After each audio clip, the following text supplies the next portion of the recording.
Hey, what's up guys? So in this video, we will see how to change your passcode and turn on stolen device protection on any iPhone. Now to do that, first of all, just open settings, then tap on Face ID and passcode.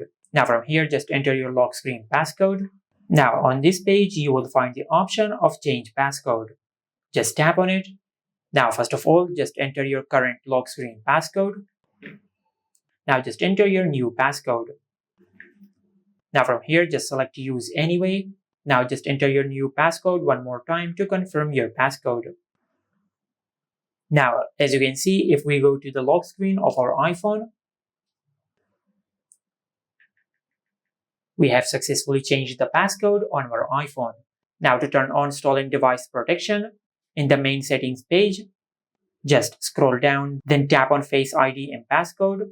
Now just enter your lock screen passcode. First of all, make sure you set up Face ID on your iPhone to turn on stolen device protection. Otherwise, this option will be grayed out and it will not work. Now, once you set up Face ID on your iPhone, on this page you will find the option of stolen device protection. Just tap on it and enable this toggle to enable stolen device protection on your iPhone. Now just scan your Face ID, and as you can see, we have successfully enabled stolen device protection on our iPhone. And this is how you can change your passcode and turn on stolen device protection on any iPhone.